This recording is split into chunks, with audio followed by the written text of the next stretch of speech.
Hi beautiful souls, welcome back to my Journey Faithful Compassion Hub. If you are new here, my name is Beatrice and I explore spiritual teachings and personal growth through the teachings of Eckankar. Today I have a continuation of our exploration, the heart and hand of God, teachings from our last video.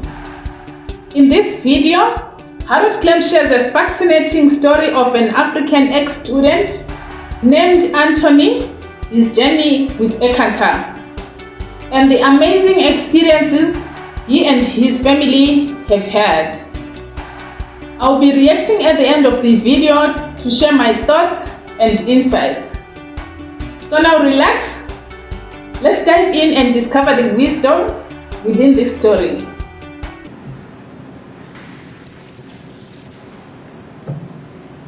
And our last story is from a very dear Chila in Africa. Anthony became an Ekist back in March of 2002. At the time, his wife was a Christian. Now, she was an uneducated woman, and she very dearly felt her lack of an education. She couldn't read. And whenever he could, Anthony tried to encourage her. He said, "Don't worry about it." Now, Anthony had become a member of Eckankar, and soon after he received his first discourse, and he studied just one a month. Now, this is important because we're releasing them in book form. The cost had just become too prohibitive to do it any other way. We had to do it. But I ask you, for your own good, read but one discourse a month. Well, Anthony did, and Anthony does. Well, at the end of the third discourse, he looked back and he said, "You know, this is an odd thing. I used to have all sorts of dreams before I came into Eckankar. Now I haven't any." But then he said, "Well, here's the reason. Since I got in Eckankar, our baby girl has come into my wife's and my bed. Now she kicks and tosses and turns all night, and I don't get minutes of rest. My wife and her mother sleep all night." And his wife was having the dreams. And Anthony said, "You know, I don't know how to explain this, but hasn't something gone wrong, Master?" But Tony is one of those dear, sweet people, a treasure to any woman. And his wife is one of those treasures, one of those blessings to any man. And I'm very happy that they have found each other. Maybe sometime they will hear this mention. And so Tony's wife gets the dreams and he gets nothing. And so one night, she gets a dream, and she wakes up, and she says to him, "You know, here's the most wonderful thing." She said, "Dear, dear, the whole house is full of light. Blue, blue, blue, the whole room is blue, blue too. My dear, I've never seen anything like the beauty of this blue." Well, this is the blue light of the Mahanta. Those of you who know it will appreciate it and understand its power. And those of you who have never seen it, may you someday do so.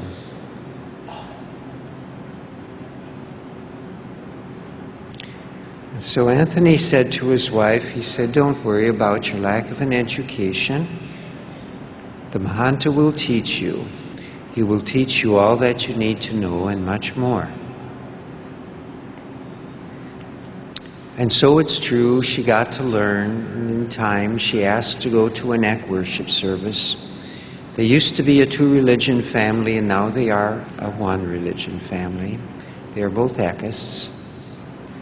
So one day, Anthony had to go into Port Harcourt to an important meeting to meet with the director of a company. When he finally got there, he found that the director was still in an earlier meeting, so he took a seat in the waiting room. There was a television playing. Anthony didn't bother to watch it. He didn't have time for television at home. He was far too busy, so he never got in the habit.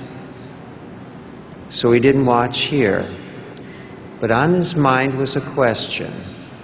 In the Eck Discourse that I had written, somewhere it said, the spiritual student, the Chela, is going to receive a secret word, and this will help him in his unfoldment. Now, Anthony had a problem. He said, well, I don't remember my dreams anymore. How's the master going to get through? I've got this baby daughter, keeps me awake all night. My wife's getting the dreams. What about me? And then suddenly his attention was drawn into this television set and to the story. Well, it was a cartoon of a children's story, The Ants' Kingdom. Now, there isn't time to go into the story because we're almost at that time to let you go. But I'll tell you this. At the very end of the story, the queen says to her subjects, "Do you know my secret name?" And her subjects say, "No." And so she says again, "Do you know my secret name?" And they shout back, "No." And so a third time, there's always a third time in stories, you realize. She asks, "Do you know my secret name?" And they say, "No." And she says, "It's sorry." This is something you'll have to get yourself. I won't tell. But here's a clue. It's tied in with my spiritual name, and I have two. And that's the long and the short of it, because one is long and one is short.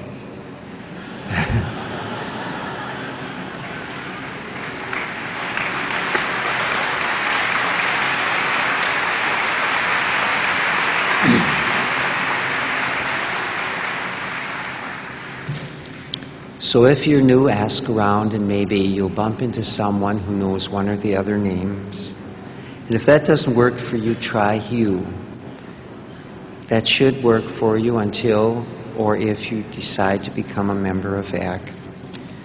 And then you'll learn whatever word the inner master brings to you, and it may be something quite apart from Hugh. Now here's something that a Chela of 14 years wrote to me to summarize her years in Eckankar. She says it's a time of gaining some sense of control through surrender to spirit of my life. Control of her life, she has it, but through the surrender to spirit. There has been loneliness, sadness, loss, just as in any other life. But also there have been miracles, and the sound, light, and love of the Mahanta and God. These are really indescribly profound experiences. I am never alone, and I gain in strength and the ability to serve. So Harold, thank you from the bottom of my heart. You're welcome. And may I close with something from the Shariat Ki Sugmad, Book 2. This is the theme of the Heart of God talk that I gave this evening. Yet we know the butterfly breaks its way out of its cocoon, makes itself a passage, and wings its way into space, thus conquering air, light, and liberty. So it is with soul. Its prison in the body, in which earthly troubles and tumultuous passions keep it confined. that part is not eternal. After a long series of successive births, the spark of wisdom which is in it being rekindled, it, soul, will finally succeed by the long continued practice of penitence and contemplation in breaking all the ties that bind it to the earth, and it will increase in virtue until it has reached so high a degree of wisdom and spirituality that it becomes identity. Then, leaving the body which holds it captive, it soars freely aloft, where it dwells forever with the Sugmad, which in Ek we know is God. That's it. Have a good time. May the blessings be. Wow, what an incredible story. The experiences shared by Anthony and his family highlight the transformative of Ekankar and the teachings of the Mahanta. I found it particularly moving on how Anthony's wife experienced the blue light of the Mahanta and how their journey brought their family closer together in spirituality. It reminds me of the importance of perseverance in our spiritual paths. Blue light, as mentioned, is a powerful symbol in Ekankar, representing divine love in guidance. If you have not experienced it yet, keep an open heart and it may come at the right time. I would love to hear from you what's your thoughts on this experience story and what stood to you the most. Let me know in the comments below. And thank you for watching and joining me on this journey through Harold Klem's teaching. Please, if you found this video insightful, give it a thumbs up, share it with others who might benefit. Don't forget to subscribe for more spiritual content. Thank you for watching again.